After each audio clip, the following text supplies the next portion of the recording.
Terima kasih Anda masih bersama kami di Health on Top, masih membahas soal kepercayaan diri. Kalau misalnya tadi bahwa orang yang memiliki insecure adalah bahwa dia tuh merasa justru malah haus akan spotlight ya, haus akan pujian dan lain-lain. Tapi apa bedanya dengan orang yang seperti itu? Mungkin kan dinilainya bahwa dia tuh sangat percaya diri, tapi sebetulnya orang yang sangat percaya diri itu seperti apa sih Kak? Dan apa faktor-faktornya yang dapat meningkatkan rasa kepercayaan diri dari seseorang? Oke.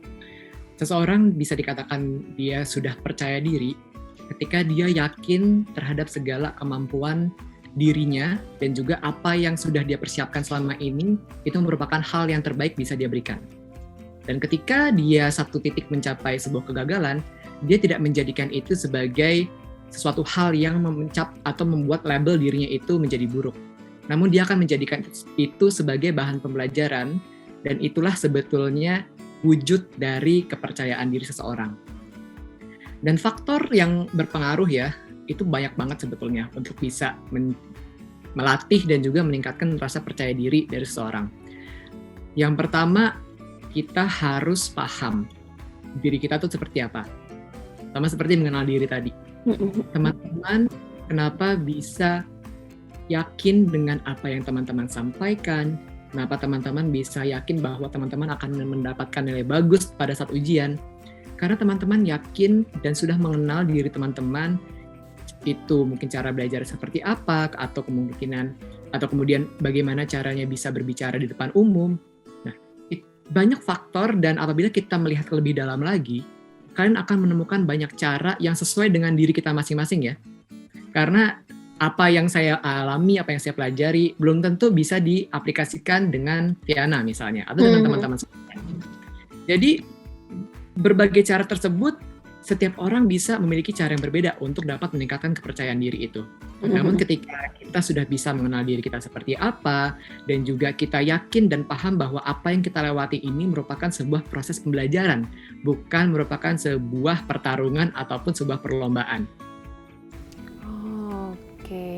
Oke. Jadi menyadari bahwa setiap apa yang terjadi dalam hidup kita itu adalah sebuah pelajaran dan bukan sebuah pertandingan. Jadi kalau memang gagal, ya kita harus bisa rilis dan menyadari bahwa itu bisa menjadi pembelajaran, bukan kecewa, bukan langsung drop gitu ya kepercayaan dirinya gitu. Nah tapi kan tetap ya, walaupun namanya hidup itu kembali lagi tadi kita pasti memiliki rasa insecure, takut dan lain-lainnya. Tapi untuk cara-cara yang tepat untuk menangkal rasa-rasa ketakutan serta insecure itu sendiri seperti apa sih? Walaupun memang kita sudah melakukan nih berbagai cara, kita juga sudah berusaha lah mengenal diri kita sendiri untuk misalnya tadi dengan nulis kelebihan dan kekurangan kita, tapi rasa itu masih muncul Kak. Gimana cara kita menangkalnya?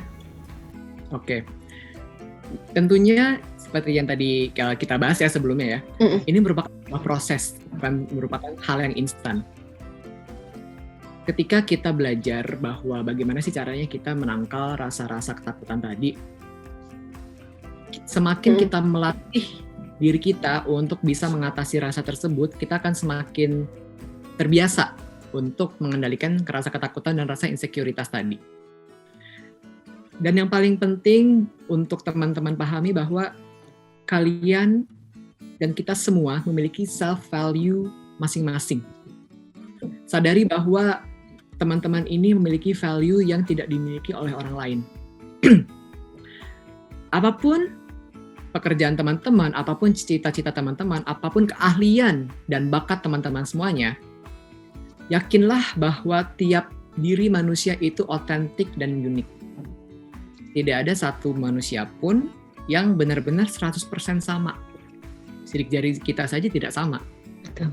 Itu yang perlu kita pahami, bahwa ketika kita gagal, ketika kita takut dan kita insecure tadi ya, sadari bahwa itu muncul di pikiran kita dan hanyalah kita yang memiliki kontrol penuh terhadap apa reaksi dan aksi. Betul. Iya. Ya mengontrol dirinya itu kadang-kadang memang masih menjadi ujian lah buat kita gitu. Tapi apa mungkin terapi-terapi yang harus dilakukan atau latihan untuk dapat membangun kepercayaan diri? Terapi atau latihan yang paling mudah ya, sederhana, yang bisa kita lakukan dimanapun. Untuk membangun rasa kepercayaan diri ini tergantung bagaimana aspeknya nih. Misalnya seperti gini, teman-teman punya rasa takut untuk berbicara. Kemudian dia pengen nih bisa confident gitu, percaya diri. Dia bisa latihan di depan cermin gitu, bicara terus-terusan dengan dirinya sendiri. Dan itu akan membentuk pola dalam dirinya untuk bagaimana cara dia berbicara dan lain sebagainya. Atau kemudian, hal lain misalnya ketika yang paling dekat apa ya kalau misalnya mahasiswa sekarang atau teman sekarang, ujian deh misalnya. Kalau misalnya teman-teman tidak percaya diri, teman-teman akan mendapatkan nilai bagus, coba dilihat tarik ke belakang. Apakah teman-teman sudah menemukan pola belajar yang efektif buat teman-teman lakukan gitu? Karena mungkin seringkali teman-teman merasa bahwa, wah kok dia bisa ya sambil belajar, sambil nge-game, atau misalnya sambil nongkrong di kafe misalnya, dia tetap bisa masuk tuh materinya. Kok gue nggak bisa ya? Kadang hal-hal seperti itu yang terjadi dalam lingkungan pertemanan kita nih, membuat kita sendiri insecure. Gila, dia betul. bisa. Gitu kan? Benar. Kan? Sadari bahwa kita bukan mereka dan mereka bukan kita. Kalau misalnya kita melihat teman-teman kita, wah dia bisa sambil nongkrong game, materi belajarnya masuk, nilai bagus, bukan berarti kita harus seperti mereka. Kita harus mencari cara yang paling efektif dan paling nyaman untuk dilakukan. Misalnya kita harus bisa, kita baru bisa masuk nih belajarnya kalau di ruangan tenang, sendiri, tidak ada gangguan sama sekali. Nah itu teman-teman lakukan. Bukan berarti kalau teman-teman melakukan hal itu kemudian akan dicap, ih kalau aneh banget sih belajar sendiri, ngapain, bosen nggak gitu dan sebagainya. Nah kadang-kadang ucapan-ucapan yang muncul dari orang lain nih yang membuat kita akan lebih insecure. Bener. Gila, gue ngerasanya FOMO nih, fear of missing out gitu. Bener. Teman yang lain. Ubahlah FOMO ini menjadi JOMO kan, joy of missing out. Iya. Bahwa itu nggak apa-apa teman-teman misalnya sedang terpisah untuk waktu tertentu dengan teman-teman yang lain, teman-teman kalian yang lain, itu nggak masalah. Karena kalian paham diri kalian seperti apa. Kalian nggak ikut pergi keluar misalnya, yuk pergi yuk keluar, kita ngapain kayak makan-makan segala macam. Namun sebetulnya kalian lagi capek, pengen istirahat, tapi kalian ngerasa, wah kayaknya kalau misalnya gue nggak ikutan, gue kayaknya bakal ketinggalan nih obrolan segala macam gitu kan. Bener, iya bener. Rasa insecure nih buat diri kita, aduh kalau gue nggak ikutan, kayaknya gue bakal jadi ini nih cupu nih gitu kan. Itu nggak apa-apa gitu, karena kembali lagi, kenapa kita berpikir bahwa kalau kita nggak ikut acara itu, kita akan sangat ketinggalan, kita akan merasa FOMO. Itu di pikiran kita sendiri. Dan yang bisa mengontrol itu adalah diri kita, bukan orang lain. Iya, seru banget ini, relate banget sih pasti salah satunya sama aku. Karena ya susah untuk mengontrol pikiran-pikiran karena memang ternyata ketakutan, ketidakpercayaan diri dan lain-lain itu muncul dari otak kita sendiri, dari pemikiran kita sendiri gitu kan. Dan itu memang harus banyak terapi dan juga latihan-latihannya lah, dan juga tentunya setiap orang itu pasti berbeda-beda caranya gitu. Sama seperti halnya seperti Kak Gardan nih kan sebagai seorang public speaking lah ya gitu, sebagai President of SCPD Toastmaster gitu. Nah gimana cara kakak membangun kepercayaan diri? Oke, tentunya itu tidak instan ya seperti tadi bilang.